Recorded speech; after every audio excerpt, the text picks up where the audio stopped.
exhaustion, and if you have one or any of these, then you are very much defined as being on the spectrum of burnout. Science and technology is not a fair game. We may very well be defined by burnout as a profession. Most scientists love what they do, but rising levels of work-related stress have left job satisfaction at an all-time low. I don't think any of us, any scientists, can escape burnout. My plan for avoiding burnout in 2024 is to do even more work, finding my Ikigai.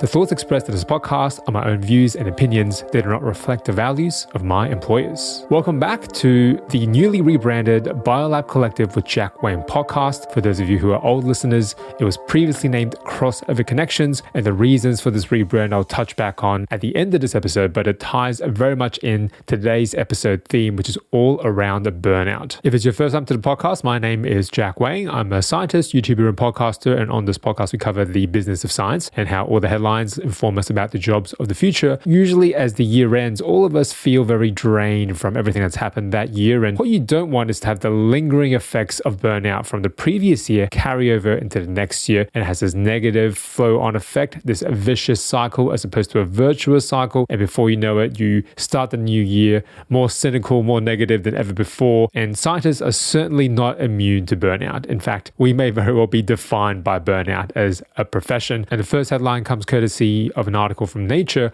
which talks about a concept known as John Henryism. John Henry literally worked himself to death. And in the STEM workforce, science tends to attract people who want to get to the bottom of very important questions. And this hustle culture, this dogged pursuit of the truth or objective measure of innovation, this is what defines many scientists and inspires them to get into the field in the first place. It's very difficult to separate out that hero worship culture of that go get them, never stop until you get to the finish line. And the finish line is very illusory because innovation never stops. This kind of mentality is very pervasive within the STEM workforces. Naturally, burnout is going to happen. Nature does this career survey across the STEM workforce to check for people's relative satisfaction and their triggers and if they feel fulfilled by their work. And according to this article, which was a little while ago in 2021, less than 60% of respondents to the salary and job satisfaction survey reported being satisfied with their positions. This mark of job satisfaction is at an all-time low for as long as this survey has been running, and that's obviously a worrying sign for the future of the STEM workforce. Why is that the case? Well, first of all, the parallels between academia and industry as it relates to satisfaction, according to the survey, is pretty similar.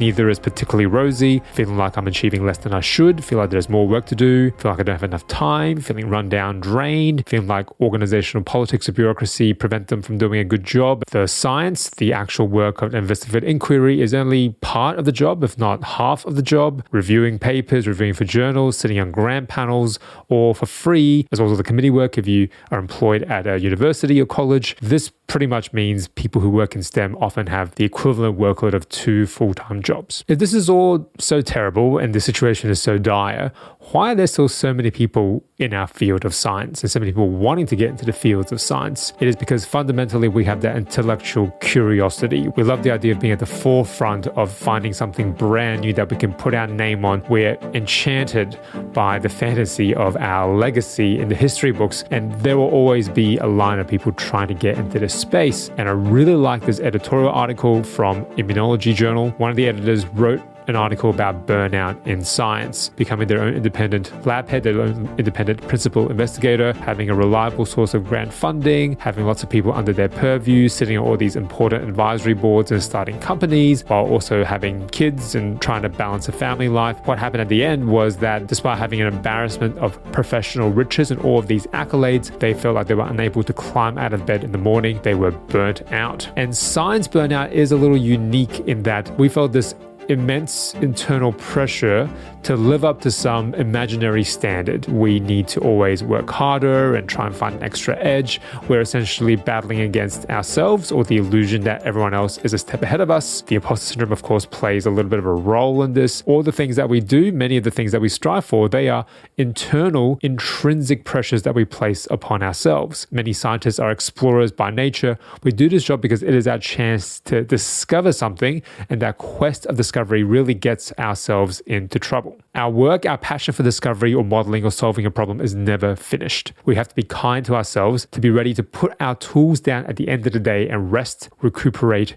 and potentially socialize. Now, I'm a microbiologist. I'm not an organizational psychologist. So until this point, despite seeing the headlines and reading some articles, I didn't really have an academic perspective of what burnout actually is. The Maslach Burnout Inventory, or the MBI, comes up again and again. For different professions, you have to adapt the questions for different sets and retest and validate. So for instance, there are some versions of the instrument specifically for medical personnel, with one example being, I don't really care what happens to some patients. Burnout is predominantly defined by three main components: exhaustion, cynicism, and professional inefficacy. Exhaustion, feeling of being overextended and depleted of your emotional and physical resources. Check. Cynicism refers to a negative, hostile, or excessively detached response to the job, which often includes a loss of idealism. Check. Professional inefficacy refers to a decline in feelings of competence and productivity at work, and people experience a growing sense of inadequacy about their ability to do the job well and may result in a self-imposed verdict of failure. Check as well. Exhaustion, cynicism, and professional inefficacy. If you have one or any of these, then you are very much defined as being on the spectrum of burnout. And again, these are the world-leading experts on the phenomenon of burnout, and they've found 6 factors that systematically contribute to burnout happening in people who work for those institutions. Workload is number one. Both qualitative and quantitative workload contribute to burnout, depleting the capacity of people to meet the demands of the job. In science, we're never going to escape this. The workload is going to be always present. And again, I talked about it. Much of that workload is self-imposed because we're racing against the clock. We're competing against the world and driving innovation, bringing it to market, being the first to do so. The workload is always going to be there. We can't escape it. We are sitting ducks. Control is the second factor that leads to burnout, or more specifically, a lack of control or a feeling that you don't have control. Researchers identified a clear link between a lack of control and high levels of stress and burnout. Sadly, in science, nothing is ever in our control, really. Grant funding is not entirely in our control. Whether our papers get accepted by journals is again not really in our control. Experiment after experiment, paper after rejected paper, all of this loss of control starts to add up. Reward is the next factor that likely leads to burnout. Insufficient recognition and reward increases people's vulnerability to burnout. This is one that I think we could choose to fix, because we have to just take it on face value that the reward is almost never going to be financial. Hopefully, some extrinsic measures of reward from your immediate supervisor or your supervisor, or if your discovery is big enough, your institution hopefully has some press release, has some local awards that you can apply for. Finding reward intrinsically, this could be one way that we separate ourselves from the risk of burnout. The next factor is community. Community, the ongoing relationship that employees have with other people in the job. When these relationships are fractured, a lack of support, no trust, unresolved conflict, there is greater risk of burnout. That does not mean it has to be this way in science.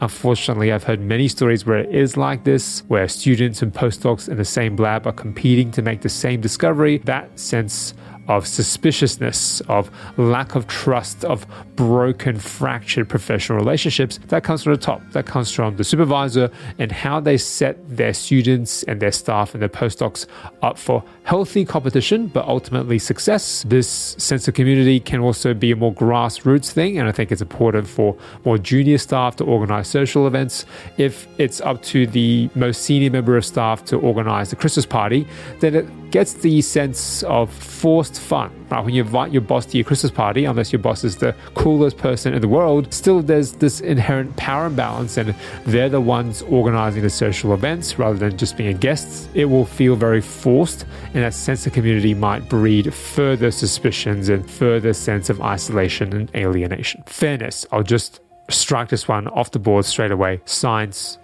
and technology is not a fair game. The people who work the hardest, who are the smartest and the brightest, aren't always the ones who make the breakthrough and get the full reward. History is littered with many scientists who were this close to making the pivotal discovery, but through the work of their collaborator or someone who saw what they were working on but had the ingenuity to take it a step further, they were able to capitalize and win all the big awards. Fairness is not the name of the game. It will not be the thing that prevents us from experiencing burnout. But a stopgap to prevent that from happening has to be your values. If the outcome is not what we can control, if the ultimate recognition is not something that's within the individual's grasp, within their organization, your values have to protect the individuals from that inevitable outcome. You cannot control if a discovery actually makes it to market, but your organization has to have the set of values to really support people, support individuals if the outcome isn't really what it should be. And the values of respect,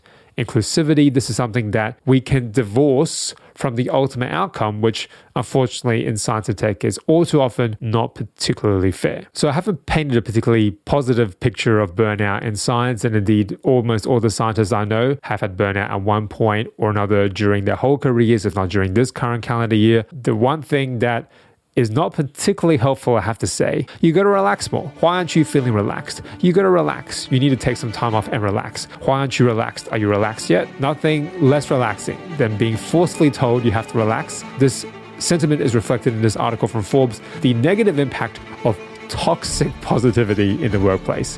When people cannot be their full negative selves, when you can't give the impression of being a little bit down, and everyone is forced to be upbeat, forced to be positive, that also has this long, lingering negativity, maybe not quite toxicity, but certainly can't be helpful if you have to be very happy every day by force because your boss tells you you need to be happy. Corporate-sponsored toxic positivity is the belief that employees must focus on positive emotions and disavow negative feelings in the workplace. A toxic positivity agenda calls for being enthusiastic and upbeat despite the dire situation.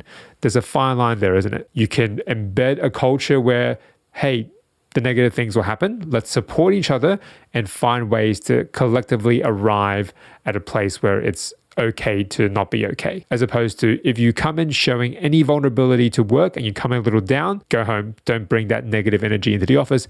Everyone has to be very positive all the time. That has its toll on people. It can have this lingering effect and burden and ultimately to burnout, which won't let you bounce back and just pretend to be happy that easily. It's this insidious effect on people's mood and motivations over an extended period of time. Again, if you dive into the academic literature about how people should be addressing burnout, given that burnout is an association and is caused by the workplace, let's try and fix what's happening in the workplace and make the root causes of workplace culture a little bit more positive so that they don't lend themselves to burnout across the board. This article linked in the show notes talks about different types of burnout interventions. If you look across the burnout literature, you can see that those promoted by the organization include things like improving workstations, humanization of work schedules, I like that wording, humanization of things like work-life balance plans, as well as leadership development and courses in leadership for managers and how to promote a positive work culture, not to mention the use of non-financial rewards and incentives.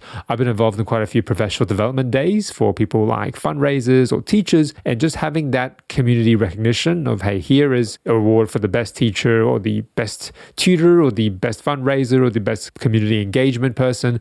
Those non-monetary awards, not on a big scale anyway, they can really raise morale, at least for the short term. I believe, and you can correct me if I'm wrong in the comments, that the majority of my audience are individual employees, right? That you somehow feel under the thumb of the big system or the big organization you work in, or maybe you haven't been able to progress in your career as quickly as you'd like. I always like to focus on the strategies that individual employees can take to protect ourselves in the long run, including physical exercise, mindfulness training, as well as psychotherapy.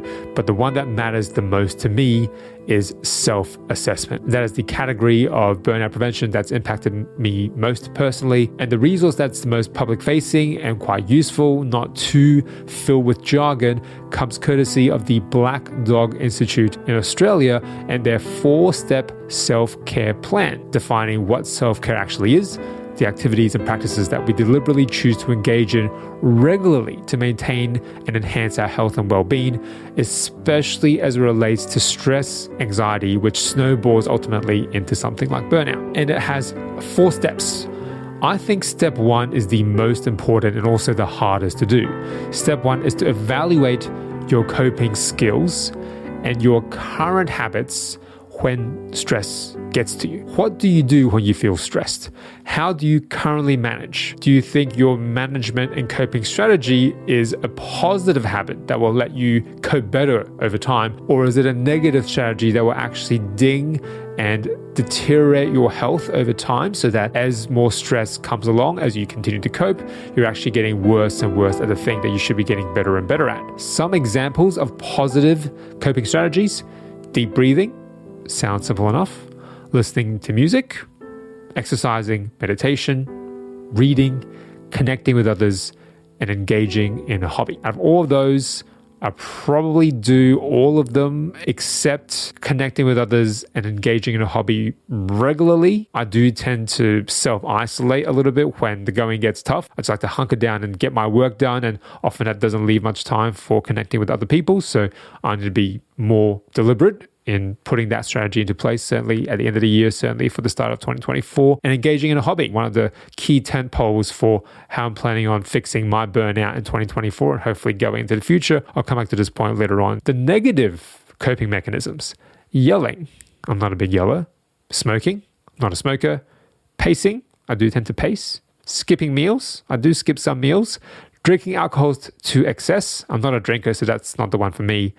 Withdraw from friends and family, or biting your fingernails. I don't really bite my fingernails, but the thing that really gets me is lose out on sleep is how I cope. I either don't sleep because I'm too stressed, or I just work until very, very late, so I don't get as much sleep or don't have as much bandwidth for sleep. That is very much a negative coping strategy and something that I'm hoping to improve in the new year. Looking at all of these mechanisms, you should write down. Hopefully journaling is part of a positive habit you can do, along with meditation, and really identify what are the negative habits that you do when you get stressed and the positive habits that you may sometimes do when you're stressed, and lean in and focus on the positive ones and try and cut down on the negative coping strategies. And that leads to step 2, which is identifying your daily self-care needs, what you value and what you need in your everyday life. And then once you do this, once you put a template into place, once you put a first draft of a self-care plan, it is by no means binding. That's the other thing. It's not a contract. Also, there's no guarantee that you'll stick to it. Step 3 is you have to reflect, examine, and replace. Once you have this sense of the habits that are positive in your coping mechanisms for stress and anxiety, you have to constantly go back and reflect, examine, and replace to really refine your self-care plan over time. And step 4 is to then, once you've reflected over a period of time, see what's working, and then you actually put your self-care plan into place. It wasn't until I wrote all of this down that I realized, man, none of this lines up. From the outside looking in, it seems like I'm doing a lot of things, but it's not really clear why I'm doing all of them. And this is the reason that I'm rebranding the podcast. Originally, it was the Crossover Connections with Jack Wang podcast. I knew that I was interested in lots of different things, so I want to find the connections between different themes and different headlines. Biolab Collective with Jack Wang on YouTube, podcasts, as well as Substack. That lets me communicate a very clear brand, a very clear message. Also lets me mentally configure what it is that I do and why I'm doing all of this, because at the end of the day, that is my Ikigai Venn diagram of what we love to do, what we are good at, what the world needs, and what you can be paid for, because you can't just do this out of the goodness of your own heart. You do need to pay the bills. What I love to do is to mentor people, is to mentor young professionals, students, as well as mid to late career professionals. This is also what the world needs. Out of all of those 4 overlapping circles in the Ikigai Venn diagram, the hardest one to fill is what the world is willing to pay for. My content strategy for 2024 is going to be this. Every week, every Monday, I'm going to release a podcast episode on the latest science and technology headlines. You can follow in whichever way suits you best, whether it be via the YouTube channel, podcast through Apple Podcasts or Spotify or Google Podcasts, and my Substack newsletter, Biolab Collective with Jack Wang on Substack. And that content is completely free. There's going to be additional content I'm planning for next year that's a lot more direct in helping people apply for jobs. I'm going to be looking through live job listings, mostly based in Australia, around both entry-level as well as mid-career or advanced high-level managerial roles in science and technology, and talk through the strategy I would use to put together a CV, apply for using online forms, if there are any selection criteria, how you would be able to meet it. With job applications, timeliness is everything. So I'm going to reserve that content for people who really want it, people who have paid to subscribe either via my Substack newsletter, Biolab Collective, or via the YouTube membership scheme. And you will get that content straight to you, looking at the latest job adverts in science and technology and my strategy to apply for them at different levels of career progression. After every month, I will do a roundup of all these job opportunities and make that freely available. So yes, you lose the timeliness of it, so you won't necessarily be able to apply for those jobs with my strategy in mind. When the job opening is still open, that's reserved for people who pay for a subscription either via Substack or for a membership on YouTube. Applying for jobs is a very personal thing because your employability is based upon your own past experiences, not mine, but I'm hoping to give a fair amount of my own advice over the last 20 years of figuring this out and talking to lots of different people in different professions in science and technology, and hopefully allow me to get some outside assistance to edit some of these videos, to compile some of my content online and make everything that much more sustainable so that my Ikigai, what I love doing, what I'm good at, what the world needs, and really what the world is willing to pay for, fulfill all of those circles and allow me to keep doing what I love. It is my purpose, my reason for being, to help people really reach their full potential. The strategy I use that's positive in coping with stress and anxiety is engaging in a hobby, and my favorite hobby by far, by a mile, is photography. But I haven't really had time to do photography because there's never been a deadline around it. It's never that urgent. So when the going gets tough, when there's too many things due, I just put it on the back burner. I don't bother about it. My approach going forward is to dedicate time to go out and take photos every single week. And that is how I will protect my mental health and prevent burnout. And the only way I know how to do this, to make sure a habit sticks, is to put in deadlines. And what I've decided to do, maybe stupidly, is to start a second YouTube channel. On top of Biolab Collective with Jack Wang, I'm going to start a second YouTube channel, Bokeh Therapy with Jack Wang, all around the intersections between photography and mental health, and how I use photography to manage and benefit my mental health. My Instagram, Bokeh Therapy on Instagram. This was going to be Bokeh Therapy on YouTube. We can see some of the photos I've taken over the years. Hopefully you get a sense of my visual aesthetic and the style of the photos that I like to take and I like to look at. This is my strategy for forcing myself to participate in a positive habit that will protect my mental health. Even though it means I've got more deadlines, that deadline will reinforce my positive, virtuous habit that will accumulate over time. Consider subscribing to me on any of these platforms, but certainly if you're interested in my job hunting series, please sign on to a job website of your choice in Australia that is Seek. And if you sign up for a Seek profile, you can pre-populate it with your CV, and that will allow you to speed up applying for these jobs. And some of the portals and some of the templates and applications I will walk you through in that Job Hunter series will be a little easier to wrap your head around. Again, you can find me on all of these platforms at Biolab Collective, whether it be YouTube, Apple Podcasts, Spotify, or Google Podcasts, as well as on Substack, Biolab Collective with Jack Wang. There's going to be one more podcast episode to round out 2023, and that's going to be me revisiting all the biggest science headlines of the year and what's happened in those headlines since we first covered them. If you're interested in that episode, revisiting the biggest science headlines of 2023, you can find it linked here or in the show notes below. My name is Jack. Connect with you again in the next episode.